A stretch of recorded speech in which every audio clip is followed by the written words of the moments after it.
Good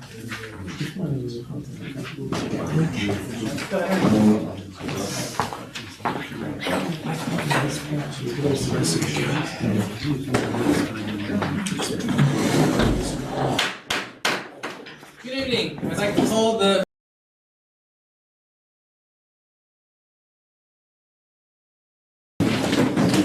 Pledge Allegiance to the flag of the United States of America and to the republic for which it stands, one nation, under God, indivisible, with liberty and justice for all. Everyone please remain standing. I'd like to have a moment of silence for Kuki Novogradsky, lifelong resident of Woodridge, and passed away at 99 years old. Oh.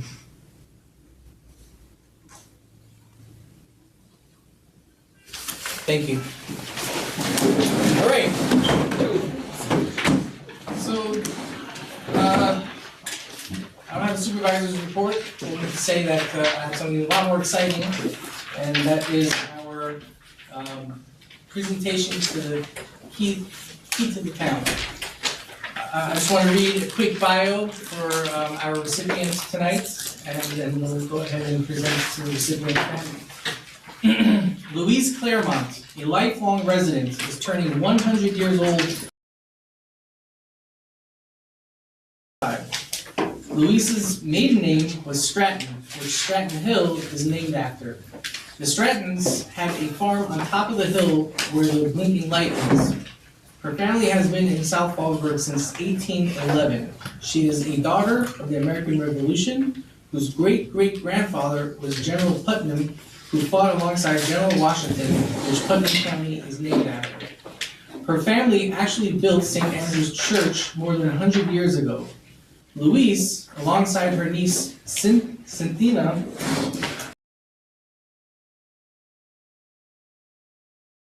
years. That is what she would want her legacy in the town to be. She has lived on Wildwood Drive for more than 70 years. Mrs. Claremont, who has lived her entire 100 years in South Fallsburg, is now recognized with the key to the town. Mrs. Claremont, she's right there.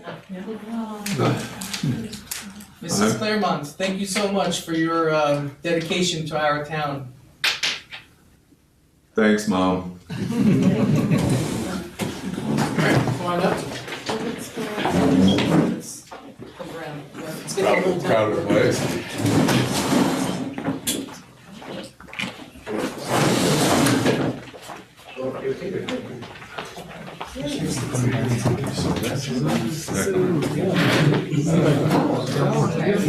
I wanted to get out of the way. I thought you were getting it. No, we're getting out of the way.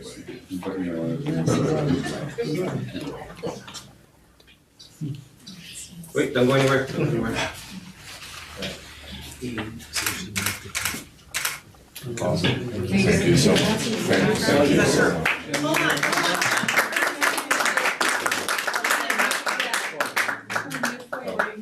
Yeah. Okay. Good idea. This is ready?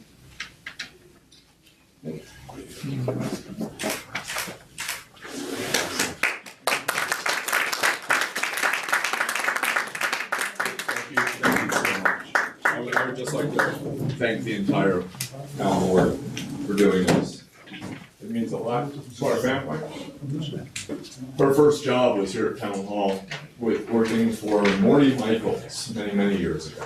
So I just thought that. Oh, and one other thing, she has not lived on Wildwood Drive for 70 years. It wasn't Wildwood Drive back then. It was still Lake Street that continued all the way down. Can I ask you a Again, question? Is one of the nieces back here? or- the entire back. Please, stand up. The family.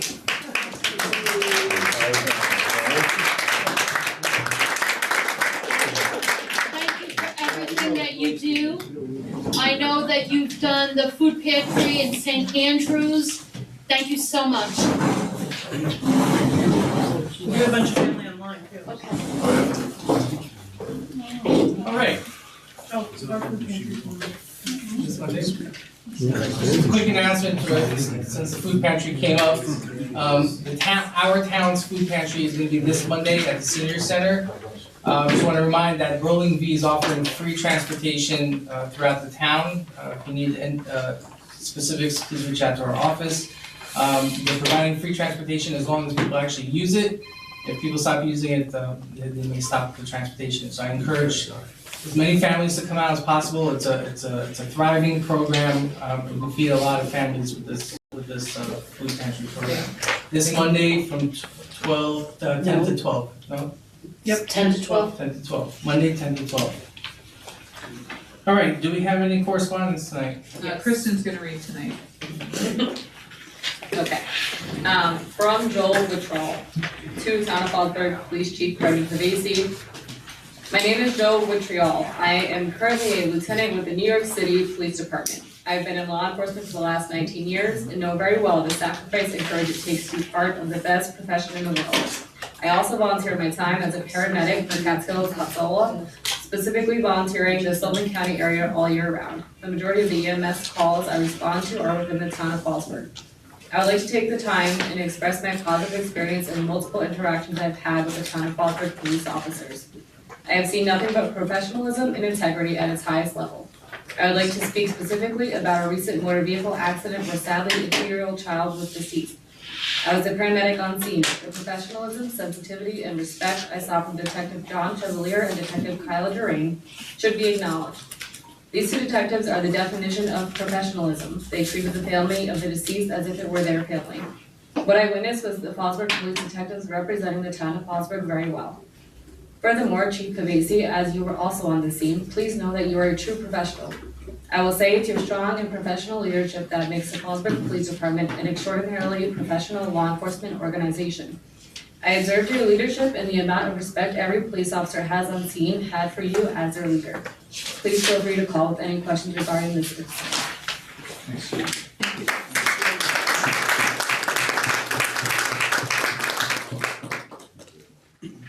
All right. Do we have any more correspondence? I do not. All right. Councilwoman B. Hannah would like to say. Okay, last Wednesday, I was invited to Citrus Restaurant in Woodburn.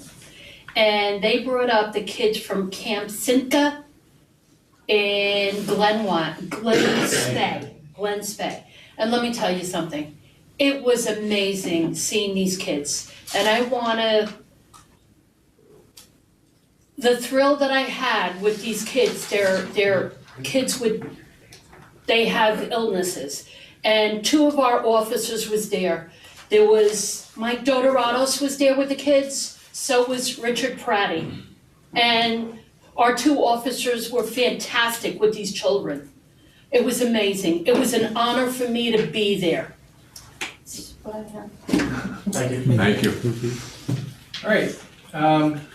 At this point, I'd like to open it up to public comment. If Okay, anyone can would we like to have speak. James Legari, please?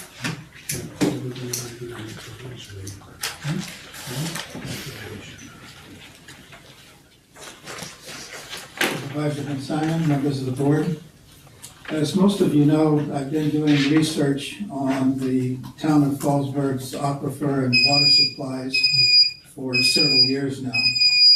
And I was looking for information about the town's water history, and an article that was dated July 2nd, 2016 in the Times Herald Record came up. It has a picture of the main street of the town. I'll give everyone the base so you can follow.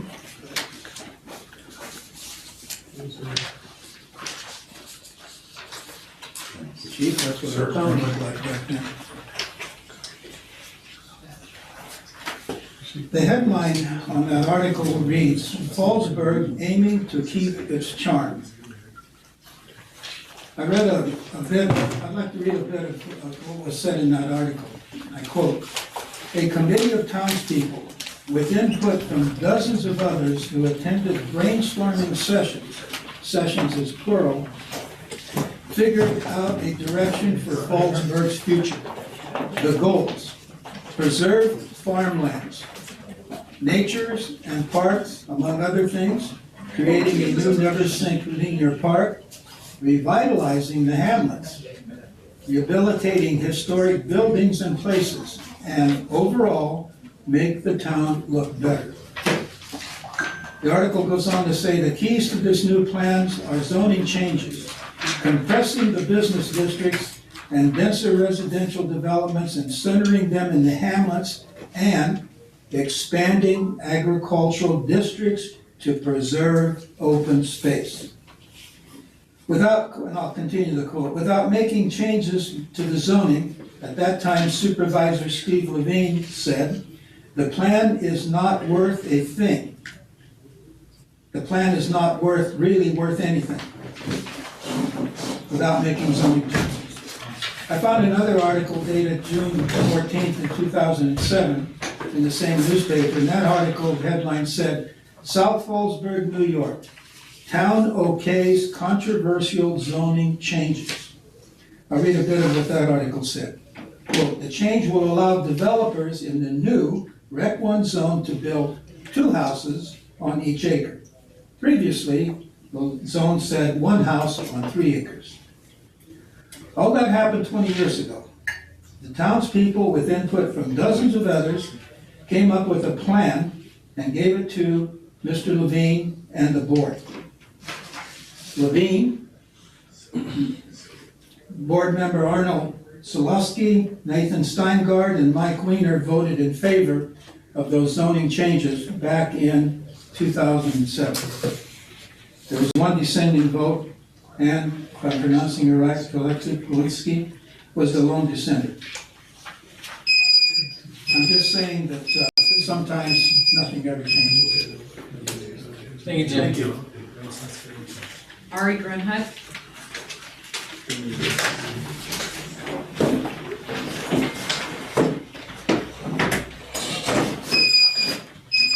Thank you for giving me a chance to speak. I appreciate the town board for doing everything they do for this town. Everything's running so nice and smooth. We're having a beautiful summer. Everyone is enjoying. I'd like to express my sincere thanks for this town board. I also want to thank James and Gary for keeping up and staying in touch with everyone. I believe there is a final report from the DRBC about the Aquafor, and they're saying that's almost intact. I believe the report is available, which is very good news for all the surrounding towns, for everyone.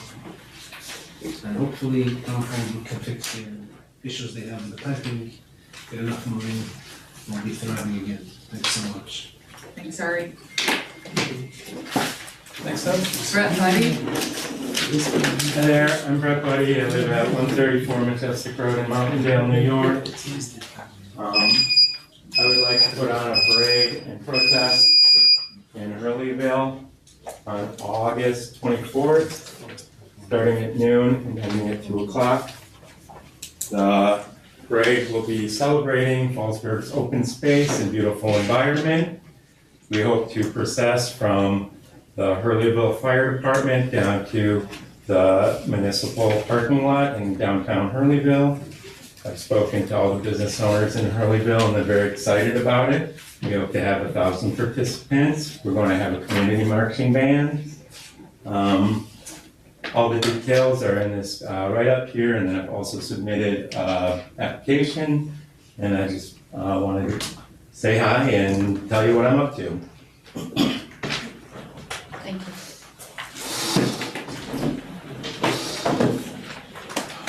At this time, would anybody else like to put their name on the list to speak tonight? Do we have anybody online?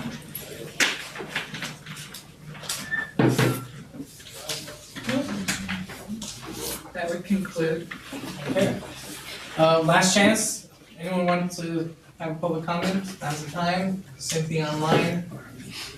Otherwise, we will close public comment and move on to our agenda items for tonight. Department head update. I apologize. Department head updates.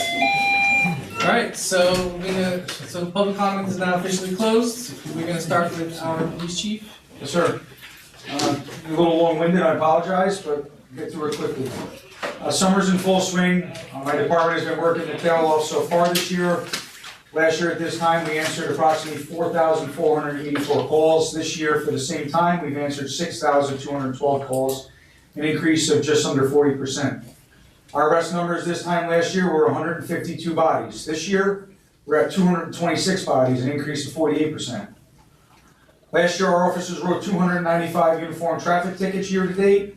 This year, the same time period, our officers have written 906, an increase of over 200%. With the increase of population and the growth in the town, I only expect these numbers to continue to grow. The increase in workload has a trickle-down effect, as we all know. I'd like to take a moment to thank Tracy and Talia and our Justice Court for navigating through their ever-growing workload. I appreciate all their efforts and what they're doing for us. The police department is the recipient of 2 grants totaling $110,000. There will be a press conference next week in reference to this. These monies are going to be utilized to install a pass-through evidence locker in our evidence room and complete a facelift of our men's and women's locker rooms as we continue to get things in order to become an accredited police agency. Our plate readers that we installed throughout the town have continued to be an impressive tool. There are now 9 of the 11 up and running. As many of you know, our citizens were the victims of an egg-throwing incident. Detectives were able to track the vehicle every step of the way through our town, and once the investigation was completed, 3 suspects were arrested and charged with the proper charges for that incident. Our detective division started an investigation last week into stolen property, which then turned into a search warrant in the Village of Liberty and the seizure of multiple firearms, ghost guns, armor-piercing ammunition, bulletproof vests, and flak helmets. This investigation and the dedicated officers of this department cannot go unrecognized. Our detectives and drone team really cracked open a big case. We worked together with the Village of Liberty Police Department, the Sullivan County DA's office to get these guns off the street and charge those responsible. Many of you may have seen the live Facebook broadcast of the press conference yesterday at the District Attorney's office. If not, I urge you to go on and look at what was taken off of our streets. After speaking with multiple law enforcement officials, this is the largest gun bust in the county that any of us can remember. I will be preparing letters of commendation for my detectives to be presented at an upcoming board meeting. We are in the process of changing all of our radios and portables over to a new radio system in our cars. These radios were secured from the New York State Department of City DEP, for free with the help of Lieutenant Odorados. By doing this, they cut our spending on radios and portables monthly because we're not paying the lease fee anymore. This equates to a savings of $13,000 a year. I want to personally thank Arnold and Harris Seletsky from the Parks and Anthony Doretsky from Highway. Anytime I call these 3 gentlemen and need something, whether it be for a speed limit sign, a no parking sign, a no swimming sign, or fixing the police department parking lot, they are here to help rectify the problem in the blink of an eye. A second thank you to Arnold and Harris for putting on a fantastic 4th of July celebration at Morningside Park. The Highway Department installed a permanent speed sign on Carmel Jacobs Road to help slow people down, and it's amazing what we can all accomplish when we work together. We received our new unmarked cars a few weeks ago and are anxiously awaiting the arrival of our new pickup truck, which should be here any day. We're continuing to update our fleet of aging vehicles. Officer Flynn is doing great in the police academy. He's going to graduate with an expected date sometime in October.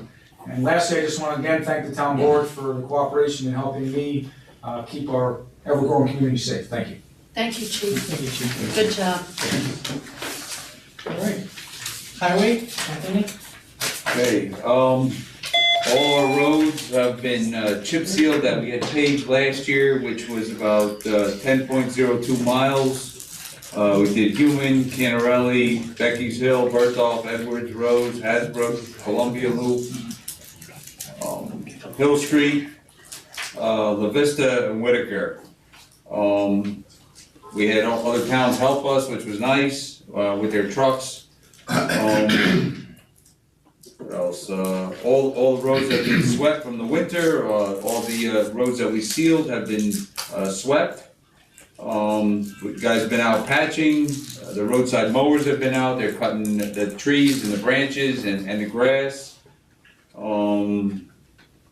We've paved a bunch of roads this year already. Our contract paving, which was Clark A, the Tierney Loop, Wildwood, Gray, Taylor, Birch, Hickory, Overlook, Pine, which was just over 7,900 ton. Along with those roads being paved, they've been ditched and the pipes have been changed, or any metal pipes have been changed to plastic. We paved the pickleball court at Morningside. We paved the basketball pickleball court in Mountaindale at the park there. I want to thank, like Chief said, all the departments working together. It's really been great. You know, parts, they have a stump grinder, they've ground a few stumps for us, we cut down trees, they come and grind it.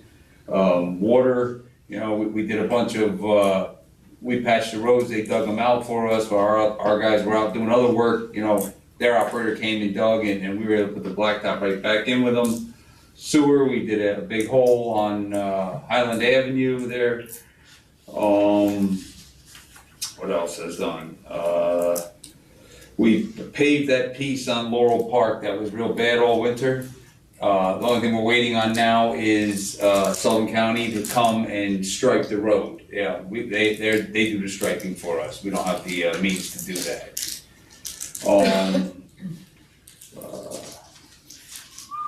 The water digs are all taken care of,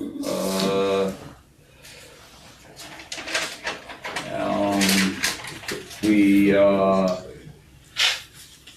repaired some boards on the bridge at the golf course where the tractor's going across for the maintenance shop there. The porch belt signs are up. The new one in Loch Sheldrake, our guys did. We paved Cranberry from Park Hill to Beddick Road the other day. Today we paved Mall Road and Crescent Street in Mountaindale. Tomorrow we're gonna continue paving up over in Mountaindale, Fox Hill Road. And then we're gonna go over to Cemetery Road in Hurleyville. And then we got a few other roads we're looking to do this year. We just gotta go with our money's left and go from there. But that's what we've done in the last 2 months. That's it? Thank you, Anthony. No, that's fantastic work, thank you. Last up is DPW, Ken Ellsworth. Ken, can you unmute? Yeah, Okay, you're up. can everybody hear me? Yep. All right, good evening. Start with the sewer department. Most of the sewer department activity is working with pump stations and maintaining the pumps. With the additional flow from the summer, we're often answering alarms, high-level alarms, and pump failure alarms. We have one pump that's out in a duplex pump station that's now being repaired. A lot of times the items that are being flushed are clogging up the system and affecting the floats that are in the wet well that activate the pumps. So it seems to be a pretty consistent job for sewer crew to keep those pumps going during the summertime. We are scheduled to clean out the vortex below Murray's Chicken between Mountain Candy, trying to keep that clean for the effluent stormwater going into Pleasant Lake. That's scheduled for Monday. We finished cleaning the sewer lines that are in Laurel Ave and the surrounding area. We had, I think I mentioned once before, we found pipes that were half full that hadn't been cleaned in a while, and had those all cleaned out, and we should not have any issue with any overflow of sewage that happens periodically in high flow conditions. So we're in pretty good shape there. And we are working on renovations to the New Hope pump station. There are 4 projects that are going to be coming online next year. Some of them are partially online now, and the pumps are doing okay, but we know that they'll have to be upgraded before next summer. So we're in the process of getting that completed. On the water side, we had a little bit of a scare again. We lost Woodburn 3 well for 24 hours, and it dropped water levels in the Loch Sheldrake tanks, and of course it affected the Fallsburg tanks as well.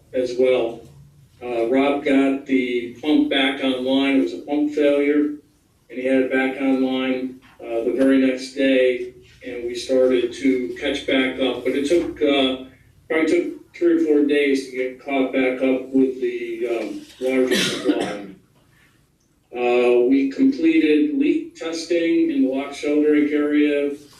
parts of South Fallsburg. We found 4 leaks, probably representing 40, 50 gallons per minute. They're fixed. 3 of them, we have 1 more leak to fix, but we have some trees to cut. The leak is right between 2 large trees, and Rob has to have those trees removed to be able to get in there and excavate and find that leak. Rob thinks maybe 10 gallons per minute, so it's something that we can't wait on, and we'll move forward with that. The rest of the water system will have leak detection in the fall, once we get slowed down a little bit. So the entire water system this year will have leak detection completed.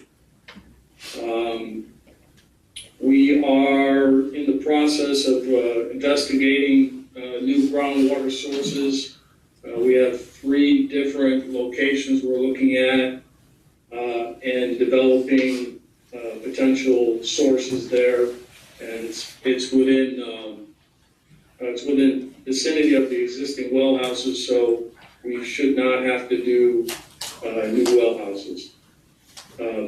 Everything else has been maintaining, the levels have been maintaining, so it indicates that a leak from last year was a major player in the water shortage that we had, which is what we suspected and calculated last year. But we're going to continue to work on the system and improve the system, because we're a pump failure away from having challenges with the system. Thank you. Thank you. Any questions? All right, so we'll go ahead and move on to our agenda items for tonight. Number 1, motion to approve town board minutes dated 7/15/25. Motion. I have a motion and a second, all in favor? Aye. Aye, motion passes. Number 2, motion to approve warrant number 07B25 dated 7/18/25 in the amount of $529,512.79. Motion. Second. I have a motion and a second, all in favor? Aye.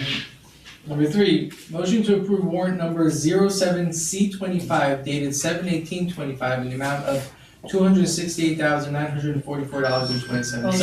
Second. Motion and a second, all in favor? Aye. Aye, motion passes. Number 4, so this is, essentially, we're looking to conduct a speed study at the request and complaints of a number of our residents on several roads. It is a process. They have to go over certain days, and they have to do a study that is representative of the true conditions that's going on these roads. For this resolution, we're looking to do traffic studies on Cypert Road, Deerland Road, Hope Street, and Hilldale Road. Motion. Second. I have a motion and a second, all in favor? Aye. Aye, motion passes. So the next one has to do with submitting an application to the New York State Smart Communities Grant. Specifically, this application is for sidewalks. This isn't No, this is for the highway. for the highway barn, for the new location. Yep. Okay.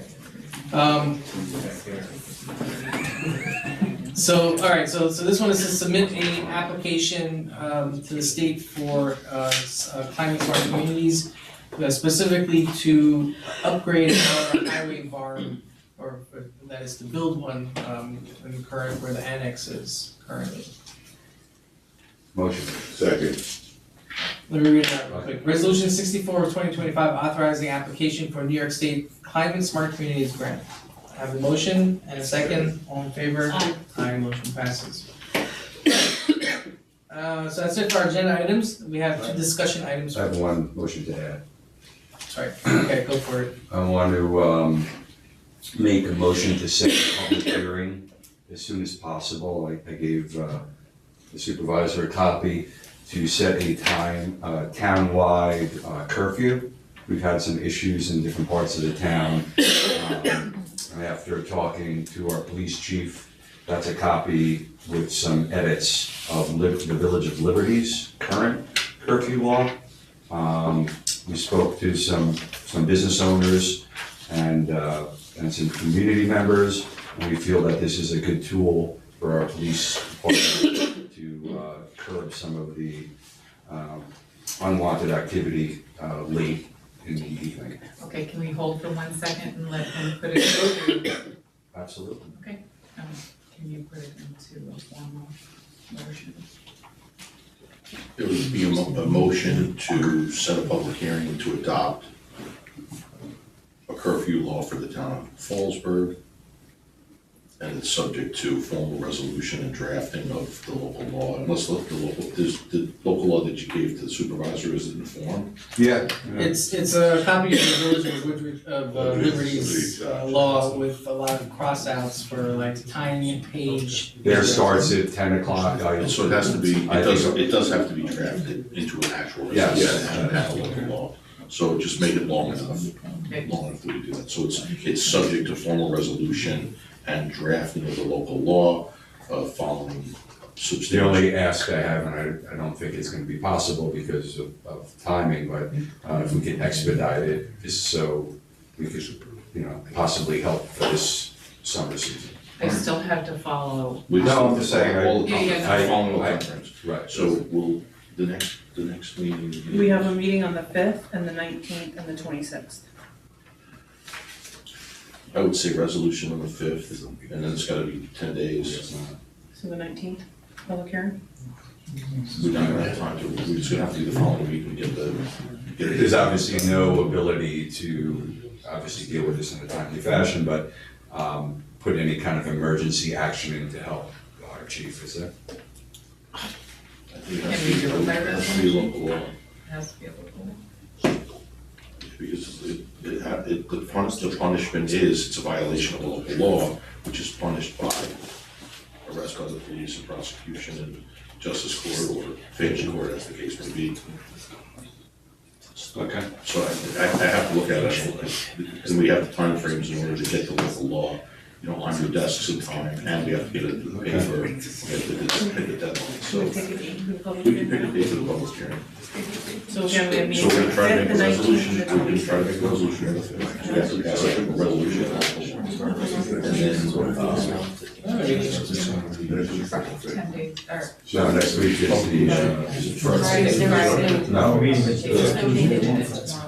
There's no meeting. There's no meeting on the 29th. The next Fourth. meeting is the 5th, the 19th, and the 26th. Which will be the 5th. It's a set public hearing. yeah, the set the public hearing, just and leave 10 days. Yeah, this is 10 days. the problem, yeah, the Fine. problem is. 10 days on the desk, Yeah. 10 days for coordination, plus we have to coordinate it with the Tuesday, Friday schedule. So Can they enforce we the can law fix before passing it? we do something, we temporarily or? No, the police chief is okay. So can we have the public hearing on the 19th, if the resolution's on your desk with the local law? We'll try, if not, what we'll do is, we can set it tentatively for the 19th, we'll fill in if there needs to be extra time based on what we pass on the 5th, we'll deal with it at that time. Okay, so motion to set a public hearing to adopt, subject to. To adopt a local law regarding curfew, subject to formal resolution August 5, in compliance with the statutory timeframes. Can you send that down? I'll get you another copy. For publication. So who is the motion? Nate? It was motion, I seconded. Okay, I got a motion and a second, all in favor? Aye, motion passes. Alright, so we will set the public hearing and we'll follow up with the discussion on the proposed local law changes. Alright, so now we can move on to our discussion items for tonight. Number 1, sludge bid discussion. This is an interesting one. So we, I believe we put it out to bid for the sludge removal for our wastewater treatment plants, right? So I'm just gonna ask Ken to unmute himself again.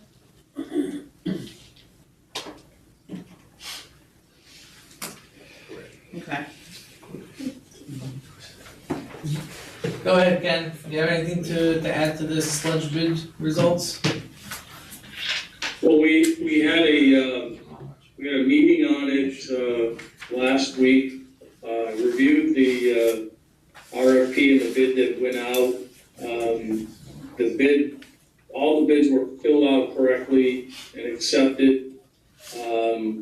Low bid, once we had a call with him to evaluate, made sure he had everything, he qualified his bid and qualified it in saying that the sludge from the Fallsburg plant, the HOOP plant, he would not be able to take at his quoted bid, and that he would have to charge an additional fee. So, talking with Randy and Richard last week, he cannot qualify his bid. He either has to accept that number for all the effluent, all the waste sludge, or he has to withdraw the bid. I don't think we have enough to withdraw, go to the next bidder, but he has an option to withdraw his bid. And we would then, if he withdraws, we go to the next bidder who indicated that they would accept the sludge from both plants at their quoted price, which would be less than his increased price from the HOOP plant. Ken, out of curiosity, what is the issue with the sludge from the HOOP plant? What he's spreading the sludge on his property, so it's an acceptable method to dispose of sludge, except he claims that the rags and the stuff that we screen out, it's all chewed up, it goes through a grinder. He's not allowed to accept that material to spread over his property. It decomposes at a slower rate, and it probably looks like paper scraps out in his field. So he claims that he's not allowed to take it.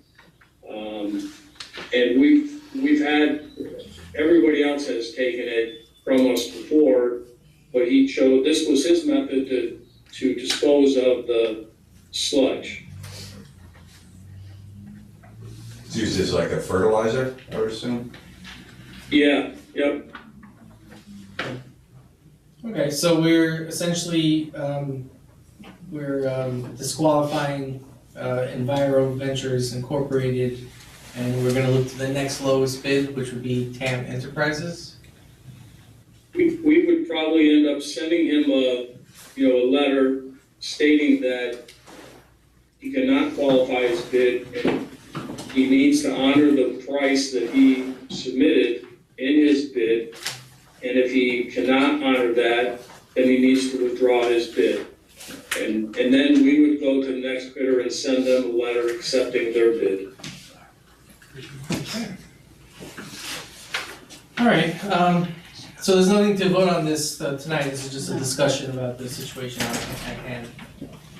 All right, anybody have any questions? All right, so next discussion item, high-level auto body town list request. This is the applicant looking to get on the rotation list for the tow rotation list. Has anyone had a chance to review? I thought the chief and. The tow application, section 3 clearly says that the building facility, you have to show proof that it's located within a half mile of the town. So is that facility located within a half mile of the town? So I looked at what was submitted, it did indicate that it was a Loch Sheldrake address. Yeah, because I guess the person who lives in. That's where he lives. Okay, so that's not the facility, so No. that's one. All right, so that's one issue. The second issue that I observed was he submitted auto policy providing single limit covering the truck. Our statute requires $1 million per person and $3 million for each occurrence. So we need to see if that insurance is in place. It also requires a copy of the New York State Class C driver's license with Class C towing endorsement for each driver, which although there was a driver's license number identified in the application, there was no copy that I saw of the license. Was the license submitted? I gave everything. Okay, so it wasn't, if it wasn't, in the packet that I saw, there was, so there's three things that they need to address before going further.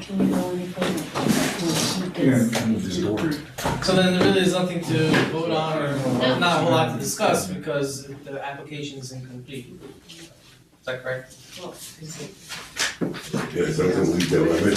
Not only that, but the Yes, it point is. is his shop is not in our Yes, limits. that's correct. So it's more than it being incomplete, it's just he's It not, may not He's be- not it may not be qualified. It qualified. doesn't I qualify. can tell you that he was totally understanding that he thought that if he lived in the town, he could. And when I told him that's not how it works, that I had to put it before the board because it was your decision at this point, he's not upset at all. Okay, so. Yeah, the shop's on Cooper's Corners Road in 17B, Yeah, so it's like, not. I just 10 don't miles from think the town. he understood Very close. it, that I said, you know, it's not my job to make decisions and I would put it before the board. okay. What's next? That's it. Yeah, that's Can we deny it now, or do we put it on the next agenda to deny? It's up to them, it's a threshold item, the location of the shop has to be within a half a mile. Yeah, so- The other two Deny it. items, It become. needs to be become- denied right It's now. denied Why, already. That's why what waste we're any on. more time? Can someone make a motion? Make motion tonight. Second. I have a motion to deny the tow permit application and I have a second, all in favor? Hold on, who made the motion? Jeff? Jeff, and Miranda second. All in favor? Aye. Aye, motion passes. Alright, that was brief.